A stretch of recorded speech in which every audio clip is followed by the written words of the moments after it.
ಈಕೆ ನನ್ನ ಹೆಂಡತಿ ಅಣ್ಣನ ಮಗಳು. ಹೀಗಾಗಿ ಕಾಲಿಡೋ ಪ್ರಯತ್ನ ಇವರು ಕಾಯಂ ಮಾಡ್ತಿರ್ತಾರೆ. ಎಳೆಯೋರು ಎಷ್ಟು ಜನ ಇರ್ತಾರೋ ತುಳಿದು ಎದ್ದೇಳೋ ಪ್ರಯತ್ನನೂ ನಾನು ಮಾಡ್ತಾನೆ ಇರ್ತೀನಿ. ಅನ್ನೋದ್ರಾಗ ಯಾವತ್ತು ಉದ್ದೇಶ ಇಲ್ಲ. ಹಾಗೆ ಹೇಳಿದ್ನಲ್ಲ, ನನ್ನ ಹೆಂಡತಿ ಅಣ್ಣನ ಮಗಳು. ಹೀಗಾಗಿ ಸೊಸೆಯಾಗಿ ಮಾವನ ಕಾಲು ಎಳೆಯೋ ಪ್ರಯತ್ನ ಮಾಡ್ತಿರ್ತಾಳೆ. ಮಾಡಲಿ, ತೊಂದರೆ ಇಲ್ಲ. ರಾಕೆಟ್ ಇಟ್ರಲ್ಲ ಹೆಂಡತಿ ಅಣ್ಣನ ಮತ್ತೆಲ್ಲ ತಪ್ಪು ತಿಳ್ಕೊಂತಾರೆ. ನನ್ನ ಹೆಂಡತಿ ಅಣ್ಣನ ಮಗಳು. ನನ್ನ ಹೆಂಡತಿ ಅಂತ ಸರಿ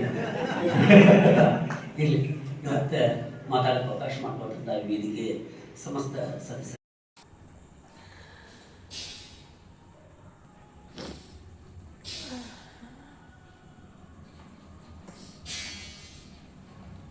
ಭಾಳ ಫೇಮಸ್ ಆದಂಥ ನಟರು.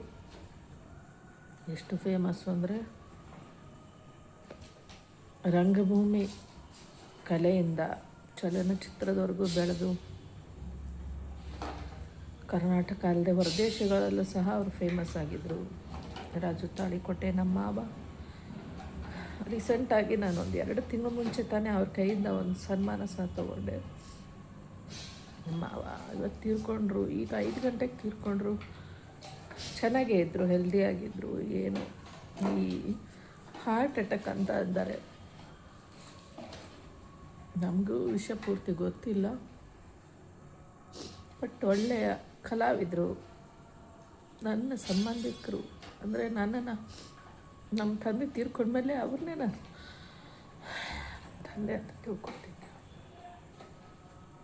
ರಾಜು ತಾಳಿಕೋಟೆ ಅವ್ರು ಇನ್ನಿಲ್ಲ ಅಂತ ಹೇಳಕ್ಕೆ ನನಗೂ ಆಗ್ತಿಲ್ಲ. ಯಾಕಂದರೆ ನನ್ನ ಮಗ ಸಹ ಅವ್ರನ್ನ ಟಿ ವಿ ನೋಡಿದಾಗ ಅಜ್ಜ ಅಜ್ಜ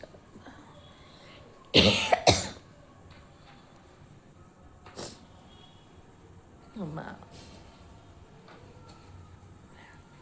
ಇವತ್ತು ರಂಗಭೂಮಿ ಒಂದೊಳ್ಳೆ ಕಲಾವಿದನ್ನ, ಚಲನಚಿತ್ರ ಸಹ ಒಂದು ಒಳ್ಳೆಯ ಕಲಾವಿದನ್ನು ಕಳೆದುಕೊಂಡು ನಮ್ಮ ಫ್ಯಾಮಿಲಿಗೆ, ನಮ್ಮ ಅತ್ತೆಗೆ ತುಂಬ ದೊಡ್ಡ ಲಾಸು. ಬಟ್ ಅವರ ಆತ್ಮಕ್ಕೆ ನಾನು ಇಲ್ಲಿಂದನೇ ಶಾಂತಿ ಕೋರ್ತೀನಿ. ಹೋಗಬೇಕಾಗಿತ್ತು, ಆದರೆ ಆ್ಯಕ್ಚುಲಿ ನಾನು ಸಾಯಬೇಕಿತ್ತು. ಅವ್ರು ಸತ್ತೋಗಿದ್ದಾರೆ, ಅವ್ರು ಇರಬೇಕಿತ್ತು. ನಾವೆಷ್ಟೇ ಕ್ಯಾಮ್ರಾ ಮುಂದೆ ಆ ಥರ ಈ ಥರ ಎಲ್ಲ ನಮ್ಮನ್ನು ನಾವು ತೋರಿಸ್ಕೋಬೋದು, ಜನರನ್ನು ನಗಿಸ್ಬೋದು. ಬಟ್ ರಿಯಾಲಿಟಿಯಲ್ಲಿ ನಾವು ಮನುಷ್ಯರೇ ಅಲ್ವಾ. ಐ ಮಿಸ್ ಯು ಬಾಬಾ.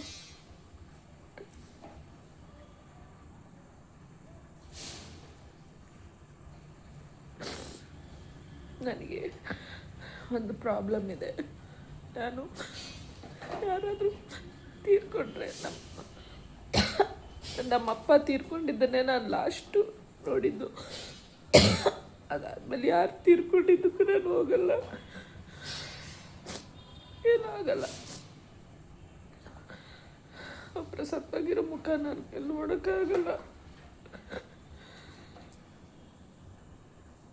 ಮತ್ತೆ ದಯವಿಟ್ಟು ಕ್ಷಮಿಸಿ.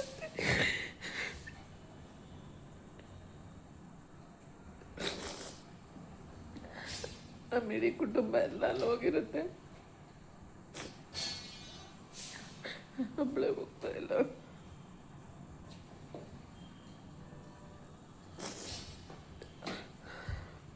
ಮತ್ತು ದೇವರವರ ಆತ್ಮಕ್ಕೆ ಶಾಂತಿ ಕೊಡಲಿ ಅಂತ ಬೇಡ್ಕೊಳ್ತೀನಿ.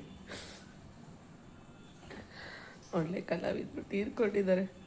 ಸೊ ಕರ್ನಾಟಕಕ್ಕೆ ದೊಡ್ಡ ಲಾಸು, ನಮ್ಮ ಕುಟುಂಬಕ್ಕೂ ತುಂಬ ದೊಡ್ಡ ಲಾಸು. ಸೊ ಎಲ್ಲರೂ ಅವರ ಆತ್ಮಕ್ಕೆ, ಅವರ ಒಂದು ಕಲೆಗೆ ನಾವೆಲ್ಲರೂ ಏನು ಹೇಳ್ತಾರೆ ಗೊತ್ತಾಗ್ತಿಲ್ಲ ನನಗೆ.